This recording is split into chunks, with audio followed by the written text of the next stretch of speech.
우리들이 목이 잔뜩 마를 때 이 물을 한 컵을 아주 원 없이 마시고 나면 시원하죠. 그러면서 잠시 동안은 목마른 걸 잊어버려요. 그러면서 물을 안 찾아요. 그런데 그 물을 그 후로 하루 이틀 3일 계속 안 마시면 어떻게 될까요? 목이 그쵸. 목이 타요. 그리고 이런 걸 모르는 사람은 없을 거예요. 지금은 내가 목마름이 해결이 됐지만 또 몇 시간 후에는 다시 물을 마셔야 된다고 하는 거. 우리가 아침 식사를 아주 잘했다 할지라도 그 식사 에너지로 인해서 그 지탱할 수 있는 시간은 대여섯 시간밖에 안 된다는 거. 그래서 아침 잘 먹고 다시 점심을 잘 먹고 또 저녁을 잘 먹어야 그 에너지로 살아갈 수 있다는 거 우리 다 잘 알잖아요. 그런데 무엇도 그와 똑같으냐면 우리들의 영적인 것도 똑같아요. 영적인 것도. 많은 사람들이 이제 이곳에 오셔 가지고 이렇게 말씀을 듣고 배우고 그리고 체험을 해 봐요. 야, 하나님을 부르니까 되네. 감정 조절이 되고 아프던 통증이 사라지고 아주 가렵고 힘들었던 부분이 안 아파지고 안 가렵고 이게 되네. 방법은 이렇게 하면 되네. 그리고는 보따리 싸 갖고 이제 집에 가는 거예요. 그런 사람들이 부지기수죠. 그런데 막상 이제 집에 가 보면 이게 안 되는 거예요. 그래서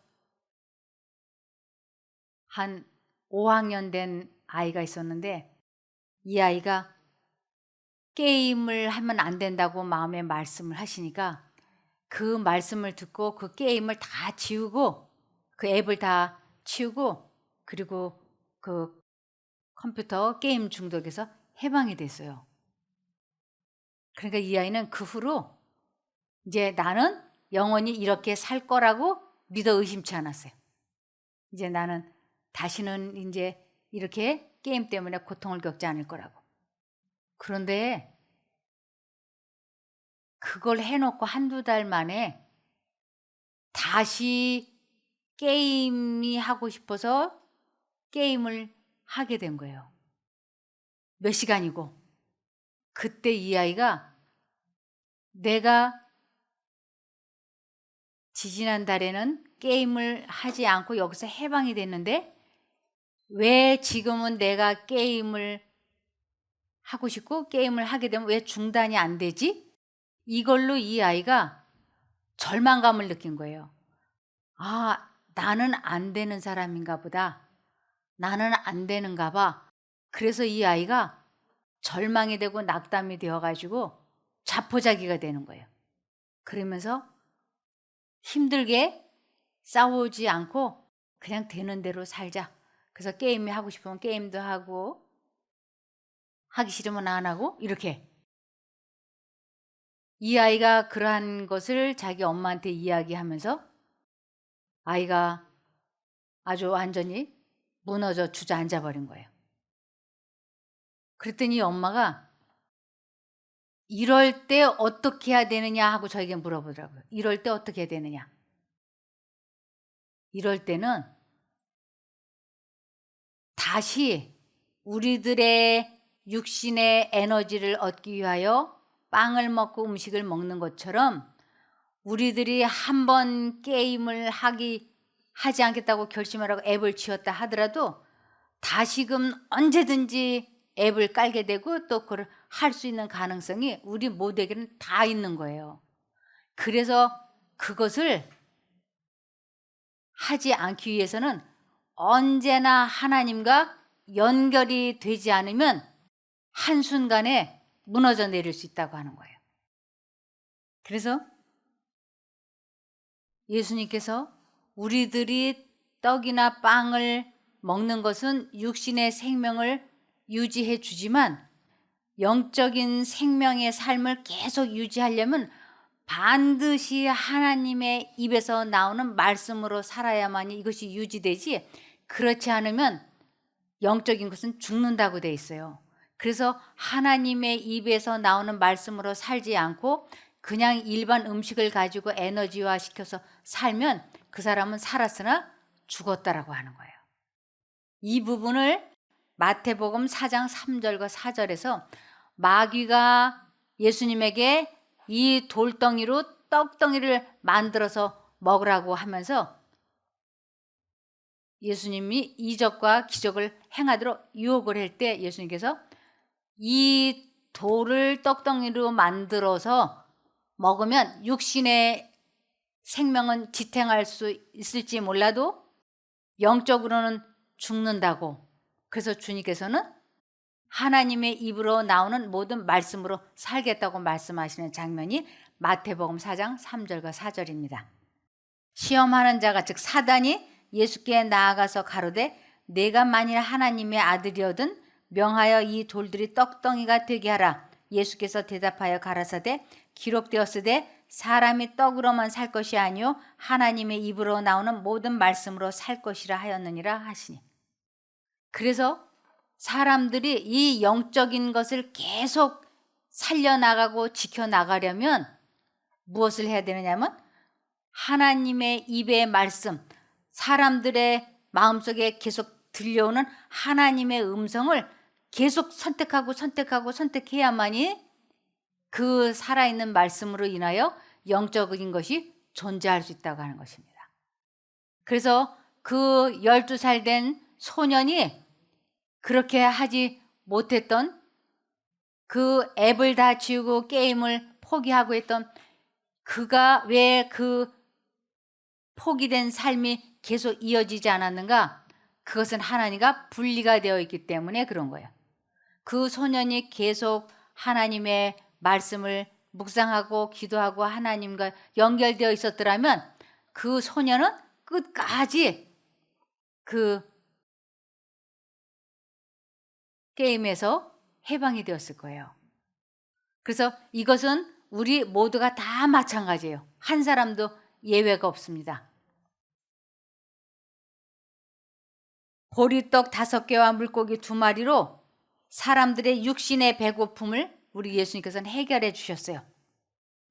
이것은 육신의 것만 위하여 일단은 그렇게 해 주셨어요. 육신의 배고픔을 해결해 주려고 예수님께서 그들에게 떡을, 물고기를 주었던 거죠. 그랬더니 예수님은 그것을 그들에게 채워주시면서 무엇을 목적으로 하셨냐면 하나님의 말씀을 듣고 배워서 실천하는 그 경지에 가게 하기 위해서 이 보리떡을 주셨던 거예요.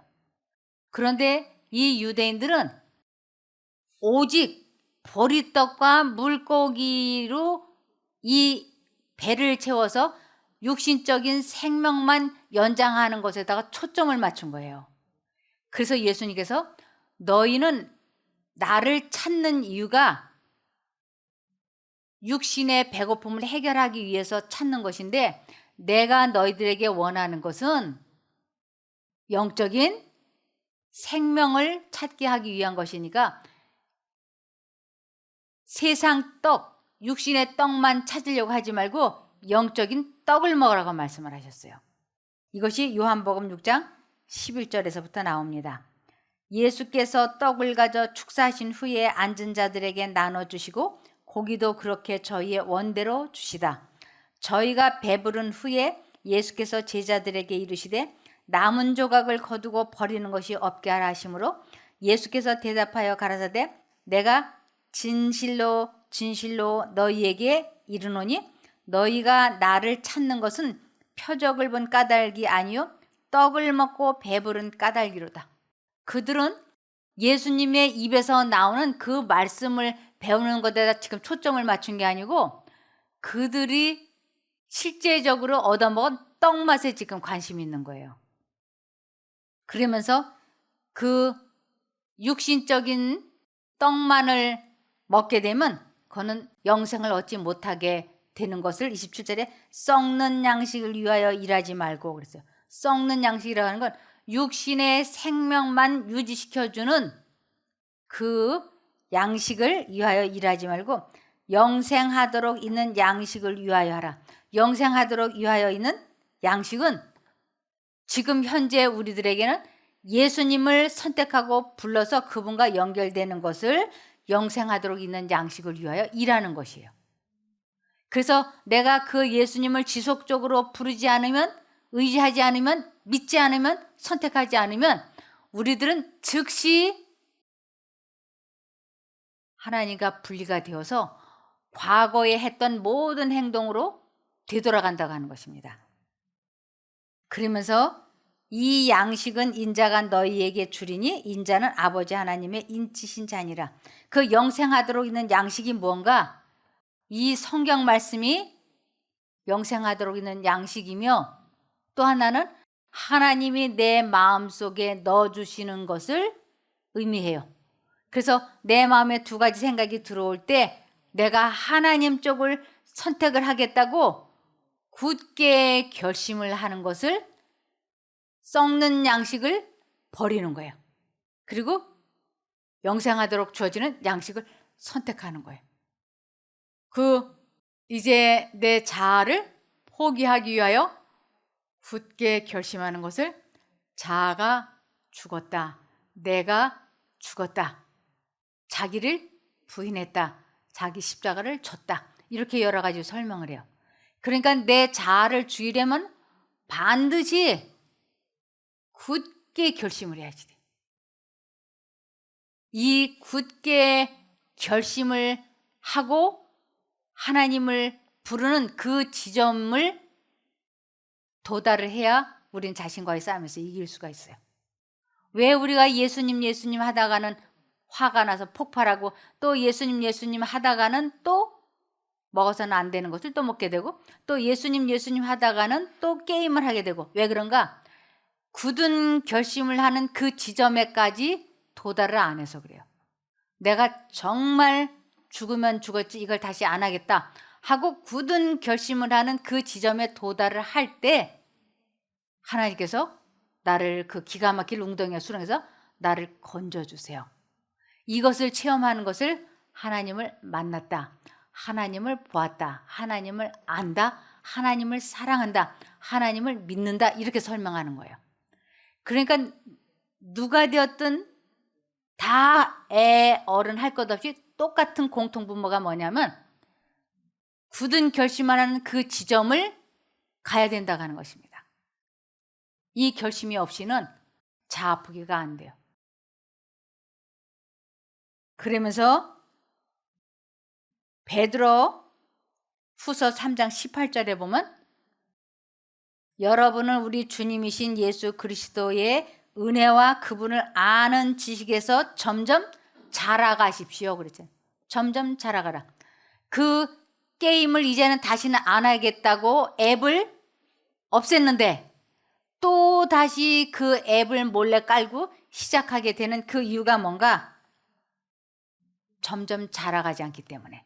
점점 자라지 않았다는 것은 하나님의 입에서 나오는 양식을 먹지 않아서 영적으로 죽은 영혼이 되니까 다시 그 앱을 깔고 게임을 하게 되는 것입니다. 그래서 그분을 아는 지식에서 점점 자라가라. 점점 자라갈 수 있는 비결은 계속 하나님의 입에서 나오는 말씀을 먹으라고, 선택하라고. 그래서 하나님께서 내 마음에 게임을 이제 그만해야 돼 하는 생각이 들어오는데, 아니 이번 한 번만 하고 내일부터 하지 말자, 이 두 생각이 왔다 갔다 할 때 내가 정말 안 해야 되겠다고 굳게 결심하는 그 지점에까지 가서 예수님을 불러야 안 하게 돼요. 이것을 날마다 매 순간 해야 되는 것이에요. 그런데 대부분의 사람들은 물 한 번 마시고 나면 다시 목이 마를 때까지 물을 안 마시게 되면 나중에 갈증이 아주 심해져서 문제가 생기는 것처럼 우리들은 이 물을 이렇게 마시고 목이 안 마르더라도 수시로 이 물을 마셔서 보충을 해 놓으면 나중에 목이 마른 그 형편을 경험하지 않게 되는 것과 같아요. 우리들의 마음속에 계속 예수님을 잊어버리지 말고 선택하고 부르고 선택하고 부르고, 그래야만 우리들이 하나님과 관계를 유지할 수 있고 나 자신과의 싸움에서 이길 수 있게 되는 것입니다. 그래서 요한복음 6장 57절에 살아계신 아버지께서 나를 보내셔서 내가 아버지 때문에 사는 것 같과 마찬가지로 나를 먹는 사람도 나 때문에 살 것이다 그랬어요. 예수님이 나를 먹는 사람도 나 때문에 살 거라고. 내가 아버지 하나님의 뜻대로 사는 것처럼 너희도 내 뜻대로 살게 되는 것을 나를 먹는다라고 표현했어요. 우리 흔히들 그러죠. 나도 이제 그렇게 안 하기로 마음 먹었어 이러죠. 이 마음을 먹었다라고 하는 건 예수님의 생각을 선택했다라는 뜻이에요. 그래서 너희 안에 이 마음을 품으라. 너희 안에 이 생각을 품으라. 곧 그리스도 예수 안에도 있던 생각이라. 그래서 예수님 마음속에 있던 생각을 우리 마음에 넣어준 것을, 내가 선택하는 것을 예수를 먹었다라고 얘기합니다. 그래서 이론적 지식과 체험적 지식이 완전히 하나가 될 때 온전한 믿음이라 그래요. 이론적 지식 얼마나 많이들 알아요? 그런데 이것을 실제적으로 체험을 안 해보면 그냥 지식적인 믿음이기 때문에 그건 온전한 믿음이라고 하지 않아요. 그건 구원을 이룰 수가 없어요. 우리들이 저 주방에서 나오는 음식을 보면 레시피를 만들죠. 막 받아줘. 그래서 레시피를 만들어. 이래가면서 이제 만들죠. 그리고 이제 집에 가가지고는 딱 두고는 자기식대로 만들어. 자기식대로. 그러면 언제나 자기 맘만 나오고 레시피는 그냥 레시피로서 끝나요. 이것을 지식적 믿음이라 그래요. 지식적 믿음. 그런데 저 레시피를 가지고 와가지고 들여다보고 막 파도 쓸어보고 마늘도 다져보고 소금도 뿌려보고 그러면서 짜게도 만들고 싱겁게도 만들어지면서 계속 훈련을 하다 보면 완전히 레시피의 맛이 나오잖아요. 그것처럼 여기에서 이렇게 배운 것을 실제 생애에 적용을 하고 실천을 하고 체험을 하면 온전한 믿음을 갖게 되는 거예요. 그러면 그 후로는 이제 계속 하나님 부르는 걸 훈련하게 되죠. 아, 이렇게 하면 되네, 이렇게 하면 되네, 이렇게. 그것을 실천을 계속 하는 것, 체험을 계속 해나가는 것을 자라난다라고 얘기를 해요. 근데 이곳에 참 많은 사람들이 왔다 가지만 처음에는 좋은 걸 체험을 하고 알아요. 그러나 시간이 지나고 보면 거의 안 되고 있어요. 거의 안 되고. 그래서 예수님께서 사람들에게 어떠한 교훈을 하셨는가? 예수님께서 사람들에게 이런 교훈을 하셨다 그래요. 그리스도의 교훈은 확신과 경험이 함께 어우러진 말씀의 표현이었으므로 그리스도에게서 배우는 자들은 하늘의 명령을 따른 교사들이 된다 그랬어요. 예수님 자신이 확실하게 알고 있는 그 지식과 그리고 그분이 체험해 본 것을 다른 사람들에게 전하였다고요. 그래서 확신과 경험이 함께 어우러진 말씀의 표현이었으므로 그리스도에게서 배우는 자들은 하늘의 명령을 따른 교사들이 된다고. 이렇게 될 때 성화라는 것이 일어나요. 말씀을 통하여 성화된 사람 자신이 말하는 하나님의 말씀은 생명을 주는 능력, 즉 청중들의 마음을 말씀의 매력을 갖도록 만들고 그들로 말씀이 살아있는 실제라는 것을 확신시키는 능력을 갖고 있다. 사람이 진리를 사랑하며 받아들일 때에 그는 이것을 그의 태도와 그의 어조로 설득력 있게 드러낼 것이다. 아, 내가 경험을 해보니까 이렇더라 하고 설득력 있게 드러낼 거라고요. 그는 자신이 듣고 보고 만져보았던 생명의 말씀을 알게 하여 다른 이들도 그리스도의 지식을 통하여 그분과 교제하도록 할 것이다. 제단에서 취한 핀숫이 닿은 입술에서 나오는 증언은 잘 받아들이는 마음에 진리가 되어 품성을 성화시킨다. 그런데 대부분의 사람들이 어떻게 한다고 돼 있냐면 잠언 26장 11절에 개가 그 토한 것을 도로 먹는 것 같이 미련한 자는 그 미련한 것을 거듭 행하느니라. 이것이 하나님과 분리되어 있는 모든 이 세상 사람 모든 사람들의 행습이에요. 그것을 막으려면 더 이상 개가 토한 것을 다시 가서 먹는 것 같은 그런 미련한 일을 다시 하지 않을 수 있는 방법이 성경에는 확실하게 나와 있어요. 그게 뭐냐면 시편 25편 15절에 내가 언제나 여호와를 바라봅니다. 이거예요. 내가 언제나. 왜냐하면 내가 덫에 걸리지 않도록 막아주실 분이 주님밖에 없기 때문입니다. 덫, 사단이 주는 생각에 걸려들지 않을 수 있는 유일한 길은 언제나 예수 그리스도를 바라보다라는 건 생각하다, 선택하다, 믿는다, 사랑한다, 의지하다 이런 뜻이에요. 그러니까 예수 그리스도를 잊어버리면 재앙이 시작이 돼요. 잊어버리지 않기 위하여 예수님, 예수님, 예수님을 부르는 거예요. 그래서 그리스도인들은 시작할 때에 확실한 것을 끝까지 굳게 붙들어야 한다 그랬어요. 신앙생활을 시작할 때 아예 이것을 확실하게 굳게 끝까지라 그랬잖아요. 끝까지 굳게 붙들어야 한다. 도중에 손이 느슨해져서 하나님을 놓쳐버리면 다시 개가 토한 것을 먹는 것 같은 행동을 하기 때문에 이것은 뭐 누구나 다 마찬가지예요. 신앙을 고백하는 것으로 충분한 것이 아니다. 모든 시련을 굳게 참아야 하며 모든 유혹을 용감하게 저항해야 한다. 믿음은 실천이라는 시험을 거쳐야 비로소 유지할 수가 있는 것이다. 실천이라는 시험을 거쳐야 유지할 수 있다고요. 그러므로 베드로전서 4장 7절에 만물의 마지막이 가까웠으니 그러므로 너희는 정신을 차리고 근신하여 기도하라. 제가 아는 한 분이 알코올 중독이었어요.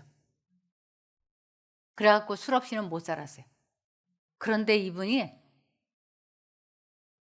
하나님께 간절히 기도하고 결심을 하고 기도하고 해서 그 알코올 중독에서 벗어났어요. 2년 동안 벗어났어요. 그러니까 자신감이 붙은 거예요. 근데 어느 날 장례식장에 갔는데 그 장례식장에서 동료들이 맥주 한 잔을 이렇게 주면서 요새 이건 술이 아니야, 음료수야. 마셔. 이분이 막 갈등을 하는데 자신감이 있는 거예요. 그래, 내가 술 끊었지? 그래, 한번 시험해보자. 그리고는 이 사람이 그 맥주캔을 딱 마셨어. 했는데 그전에는 이 맥주를 이렇게 마시면 그냥 10박스를 먹어요. 캔을 10개를 마셔. 근데 이분이 딱 먹고 나니까 절제가 되는 거예요. 캔 하나로 끝을 냈어.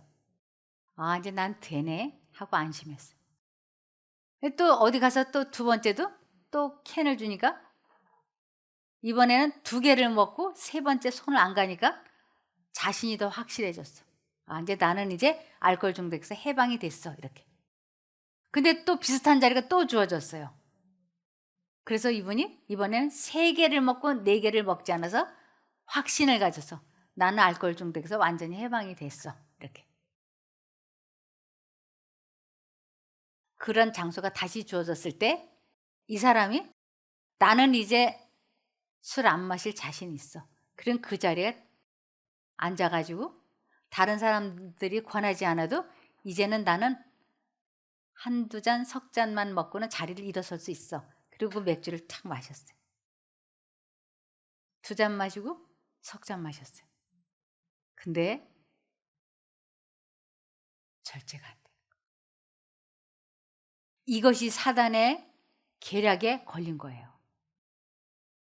그 사람이 석 잔만 마시고 끊어졌던 그 습관이 하나님을 의지하지 아니하고 해서는 안 되는 그 지점에 자기 스스로 들어갔기 때문에 하나님의 성령과 하나님의 천사들이 이 사람을 돕지 않았어요.